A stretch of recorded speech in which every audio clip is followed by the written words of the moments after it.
हमें केवल एक बात बताओ, जब तुम्हारे घर में एक स्त्री थी फिर तुम हमें क्यों लाए?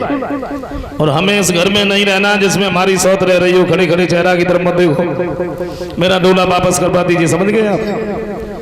तो महाराज उत्तान पान तो कुछ बोले ही नहीं। एक बात सोची है कि मेरी रानी ने कोई बात नहीं मानी, शादी करने के लिए हमें विवश किया। अब क्या करें? अब ये महलों के अंदर नहीं जा रहे।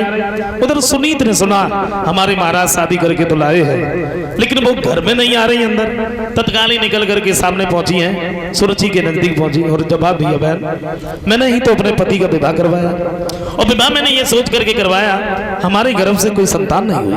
तुम जब महलों में रानी बन के रहोगी, मैं तो तुम्हारे दासी के समान है, मैं तुम्हारे घर का काम करती रहूंगी। तुम्हारे गर्भ से जो भी बालक होगा मैं तुम्हारे बच्चे को खिलाती रहूंगी। चलिए ना। सुरुचि ने जैसे इतने शब्द सुने तो एक बात कही, महाराज सुन लिया आपने? ये क्या कह रही है? ये कह रही है कि हम तुम्हारे बच्चे को खिलाते रहेंगे। क्या ऐसा हो सकता है? आपको मालूम है? आपको विश्वास है इस बात पर ये हमारे बच्चे को खिलाएगी? अरे नहीं महाराज, मेरी बात सुन लीजिए आप।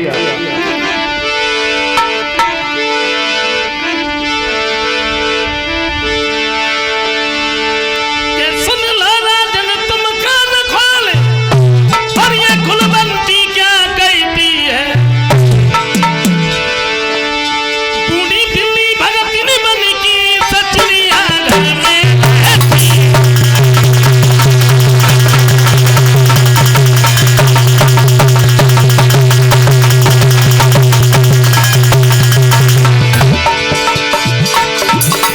जवाब दिया, महाराज ये कह रही है कि हम तुम्हारे बच्चे को खिलाएंगे।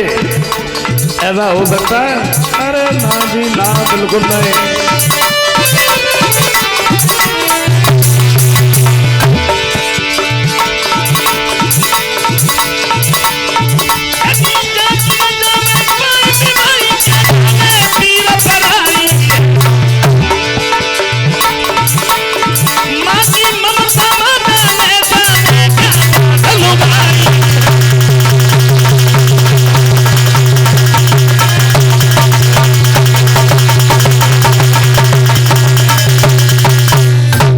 मुझे इस घर में नहीं रहना है तो नहीं रहना है। मेरा डोला वापस करवा दीजिए।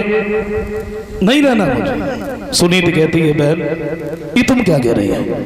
जरा सोचो, अगर मेरे मन में पहले से ऐसे विचार होते तो क्या मैं अपने पति का विवाह करवाती? मैंने कहा नहीं, तुम यहाँ रानी बन के रहो, मैं तो तुम्हारे दासी के समान हूं। सुरुचि कहती है, महाराज सच बात तो ये है कि मैं इससे तो कोई बात ही करना नहीं चाहती, और मेरा कहना है वो सिर्फ आपसे है, और केवल एक ही कहना है, वो ये है हमारा।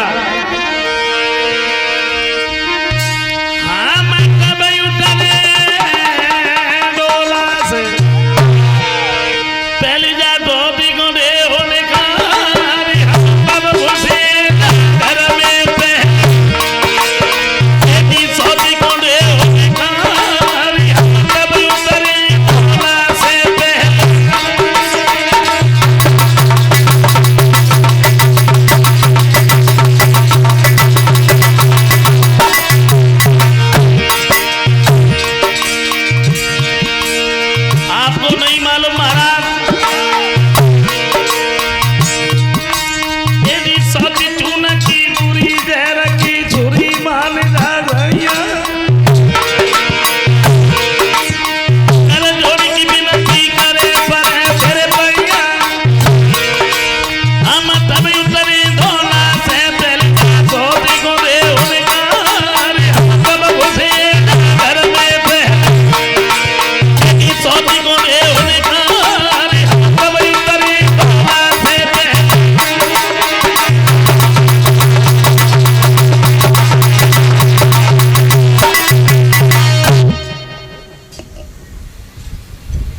जवाब दिया है महाराज।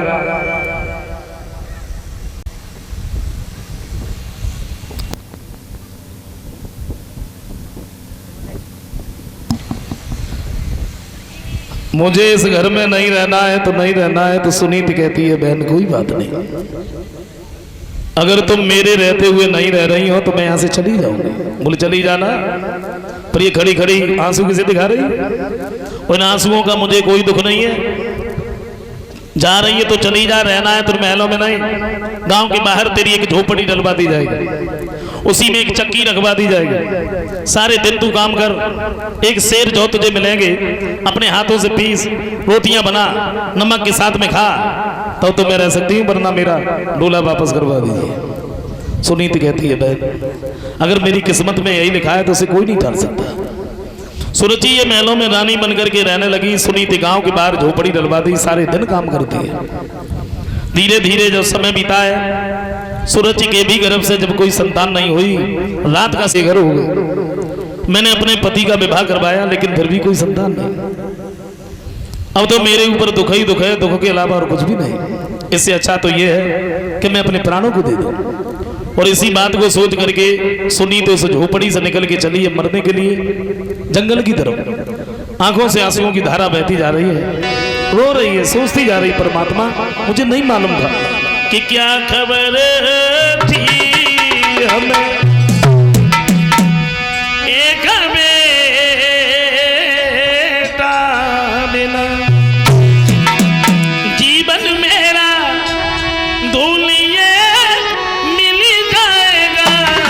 क्या खबर थी हमें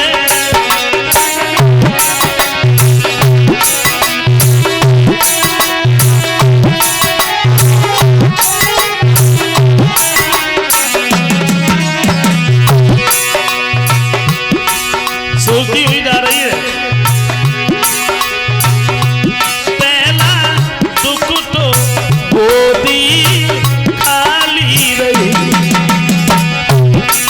दूसरा दुख पति की वाह छूट गई, तीसरा दुख किस्मत कहाँ ले गई। इसी गम में मेरा नाम निकल जाएगा। एक बेटा बिना जीवन मेरा धूलिए मिल जाएगा। क्या खबर थी